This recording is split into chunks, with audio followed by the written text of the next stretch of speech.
Ruang untuk apa? Preventing interference. Preventing interference itu bracket kadang-kadang itu kehantam sama gigi antagonisnya. Dokter masang bracket di premolar atau di insisif. Kadang-kadang karena posisi giginya miring ya, gigi atas itu menghantam bracket bawah. Nah kalau terjadi seperti itu jangan dibiarin dok, nanti bisa lepas bracketnya. Kontrol selanjutnya pasti lepas bracketnya. Nah untuk mencegah hal itu makanya kasih peninggian gigi, namanya istilahnya untuk preventing interference itu tadi. Yang kedua untuk membantu koreksi maloklusi. Jadi fungsinya dua itu untuk peninggian gigi ya. Maloklusi apa aja nih? Untuk anterior, peninggian gigi anterior biasanya dipakai untuk koreksi kelas 2 skeletal dok. Ya, kan kelas 2 skeletal biasanya kan entah di bite, kalau di bite udah ada sendiri juga sama anterior, atau mungkin retraksi ke belakang itu juga kalau bisa dibantu peninggian gigi anterior. Elastik juga dibantu peninggian gigi anterior. Maksudnya elastik kelas 2, dokter pakai CS5 kalau bisa dibantu dengan peninggian gigi anterior. Kelas 3 with anterior crossbite. Sama, ini peninggian gigitnya sama, cuma bedanya kalau kelas 3 peninggian gigitnya di rahang bawah.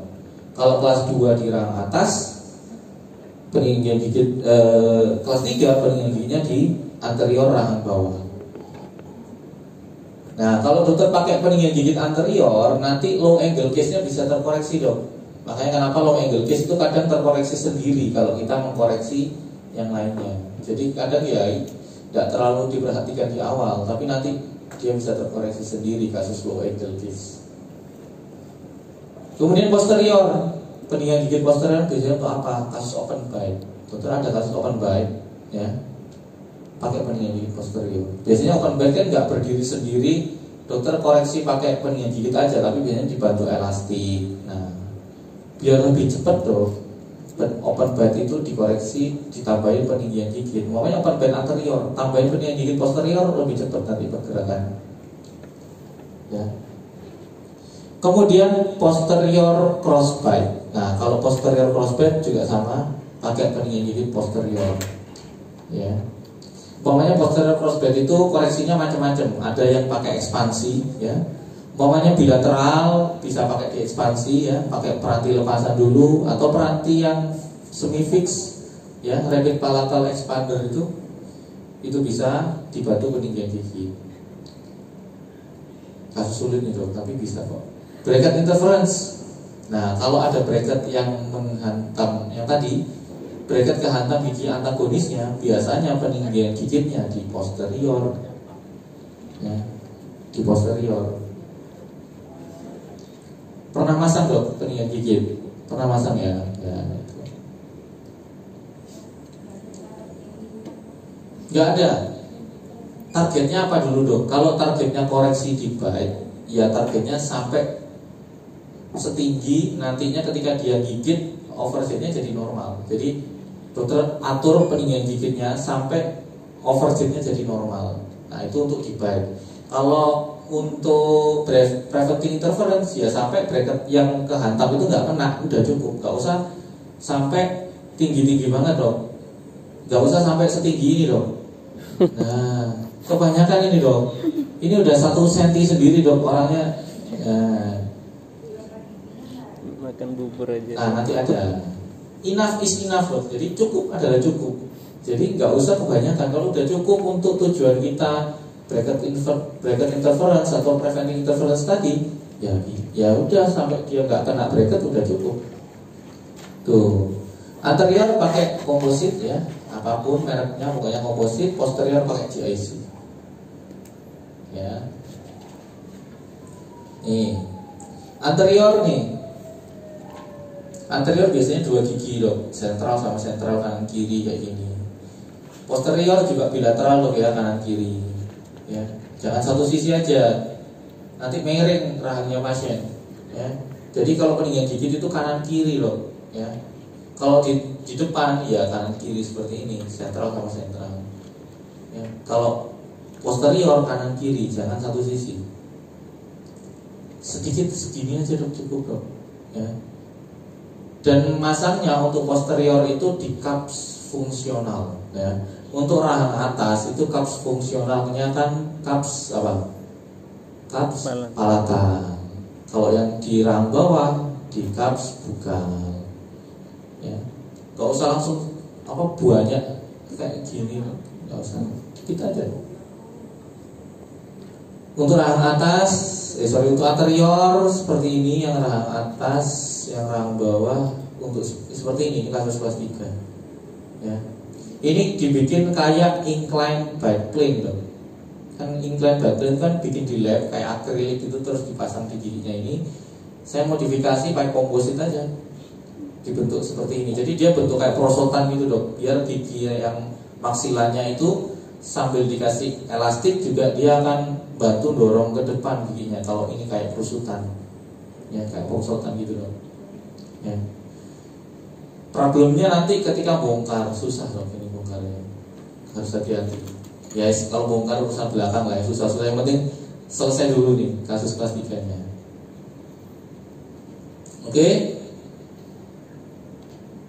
Kemudian ini namanya ini kontraindikasi, sorry. Ini kontraindikasi untuk bite riser ya. Dokter nggak boleh masang bite riser di gigi ini dok ya. Yang pertama apa? Gigi lateral incisor. Lateral incisor. Gigi I2 atas bawah jangan dipasang dok ya. Giginya kecil dok, nanti takut resorpsi ya. Boleh pakai I2 tapi barengin sama gigi I1-nya kayak tadi. Ini kan I2, cuman kan ada I1-nya juga. Nah, kayak gini boleh. Tapi kalau hanya I2 aja jangan. Kemudian gigi yang di endo juga nggak boleh. Ya, giginya sudah lemah dia. Gigi non vital itu lebih lemah daripada gigi vital. Ya, nggak boleh. Kemudian periodontal kompromis, resorpsi, giginya goyang, nggak boleh dong. Resesi ya, giginya resesi ini nggak boleh ya.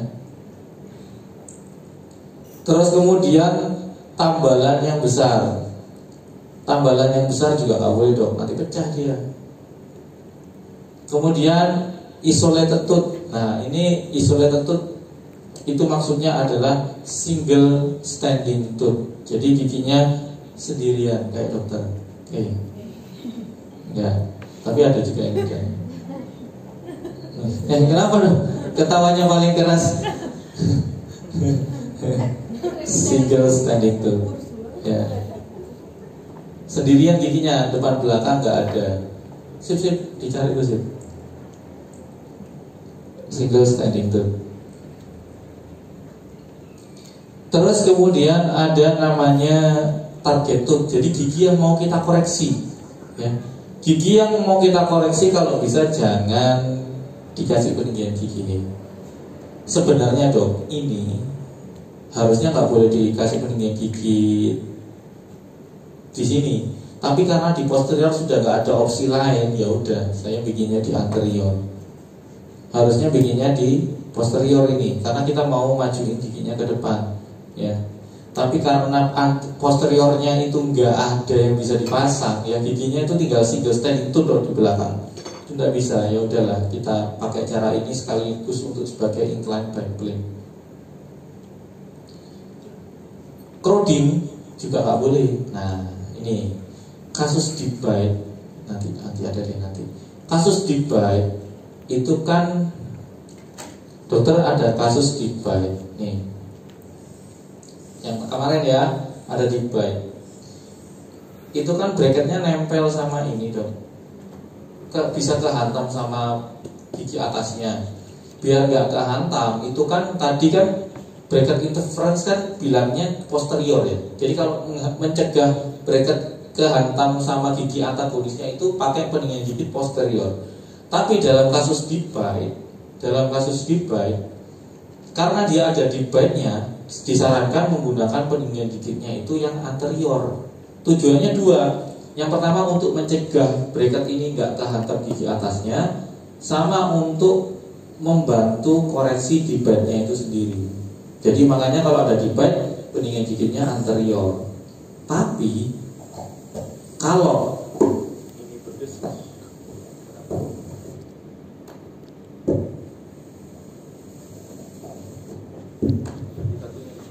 jadi, kok sini aja, kok sini.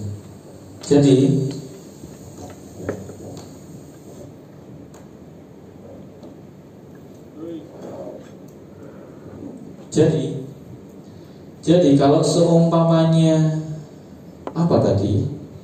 Jadi kalau seumpamanya dia dibite terus dipasang pendingin gigi anterior, karena memang disarankan pakai pendingin gigi anterior. Tapi kalau seumpamanya gigi anteriornya berdesakan, ya, gigi anteriornya berdesakan, maka dokter jangan pasang pendingin gigi anterior, pasangnya di posterior aja. Nanti begitu giginya udah rapi, baru dipindah pendingin giginya di anterior, ya, untuk kasus dibite. Untuk kasus dibite, sarannya pendingin gigi anterior. Tapi kalau seumpamanya berdesakan anteriornya, posterior dulu. Ya, karena apa? Ini kan bracketnya masih kehantam sama ini. Nah, begitu sudah giginya anterior udah rapi, baru kasih pendingin gigi anterior. Ya, seperti itu. And their antagonis, gigi antagonisnya juga nggak boleh dong, karena otomatis dong antagonis kena ke dia juga akhirnya. Kapan dilepas? Ketika masalahnya udah selesai. Kalau preventive interference-nya udah selesai, lepas. Maloklusinya udah selesai, lepas. Untuk melepas, untuk preventive interference, kalau lepas dok, dibur bertahap aja dok, dibur sedikit-sedikit dulu. Bur sedikit, dicoba gigit, kira-kira ganjel nggak, bur lagi sedikit-sedikit. Jangan langsung dihabisin. Takutnya nanti dokter habisin ternyata dia masih ganjel. Jadi mending dikit-dikit dulu nguranginnya. Ini contohnya, ya. Overjetnya 14 mili seperti ini. Kasus kelas 2 ya, kasus kelas 2. Ini dokter perhatikan ya. Ini salah satu teknik tanpa pencabutan premolar kasus kelas 2. Kelas 2 pencabutan tapi cabutnya tidak premolar. Yang dicabut apa? Yang dicabut adalah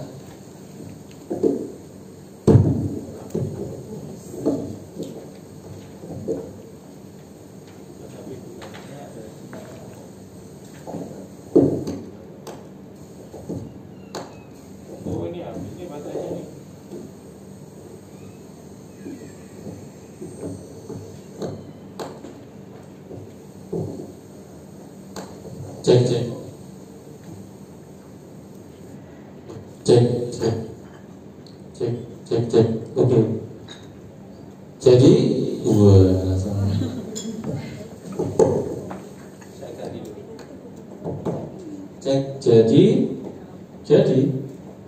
Jadi oke.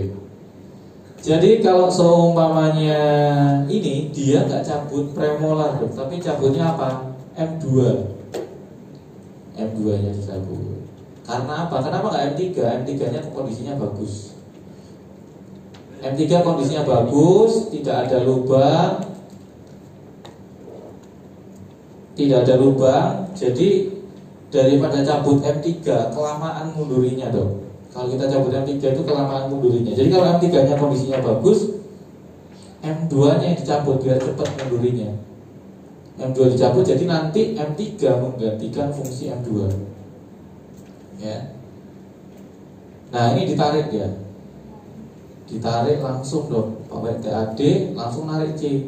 Jadi kalau dokter pakai teknik seperti ini, di mana cabutnya bukan premolar, dokter harus berkawan dengan TAD ini dong.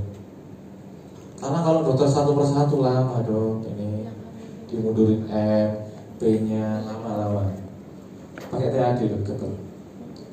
Nah ini kan ditarik kelas 2, dibantu sama ini by turbo. Dibantu pakai by turbo ya. Dibantu pakai by turbo. Ini by turbonya panjang nih dong. Ya. Oh, gimana sih? By turbonya panjang. Nah, ini jadi kelas 1 tanpa pencabutan ya. Oke. Kasus lain dibite. Nah, ini dibite nih. Ini ada kasus dibite. Ini kalau dipasang bracket kan nggak bisa.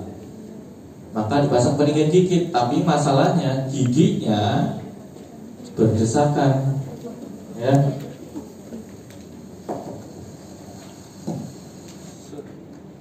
Giginya berdesakan. Jadi kita masangnya di posterior dulu. Begitu nanti giginya udah rapi, pindah ke depan lagi untuk koreksi di bite-nya ini. Jadi kalau saya sih lebih suka kalau di bite itu koreksinya pakai peninggian gigi. Pengen lebih cepat dong, dikasih peninggian gigi anterior tambah elastik di sini dong. Jadi dia lebih cepat untuk erupsiin gigi posteriornya. Opsional. Kalau dokter mau pakai teknik pakai reverse curve kemarin juga bisa. Kalau males baca Bebas. CS5 ya, kemarin ya udah dibahas. Kalau masang CS5 itu selalu di distal C, mesial M, dibalik-balik tergantung kelasnya. Kalau kelas 2 mesial M rahang bawah ke distal C rahang atas. Kalau kelas 3 mesial M rahang atas ke distal C rahang bawah. Masangnya di situ. Finishing nanti kita ada ya hands on-nya. Overslot enggak sih, bracket repo enggak ada ya, bracket reposisi tinggal dilepas pasang lagi itu aja. Elastik, nah nanti kita bahas lagi elastik. Jadi first order bending untuk maju mundurin gigi, naik turunin, second order untuk tipping, third order untuk inklinasi. Nanti kita ada hands-on-nya. Nih first order bending nih, giginya terlalu keluar tadi kita masukin ke dalam, terlalu ke bawah naikin ke atas. Kayak gini biasanya masalahnya karena apa kayak gini-gini nih. Kerjaan-kerjaan gini nih first order, second order itu terjadi karena kita masang bracketnya nggak tepat. Makanya masangnya itu harus benar dong. Bukan berarti harus sesuai sama guideline kita, tapi konsisten dengan apa yang dokter pakai guideline-nya. Guideline-nya 4 mili, dokter masangnya harus benar 4 mili.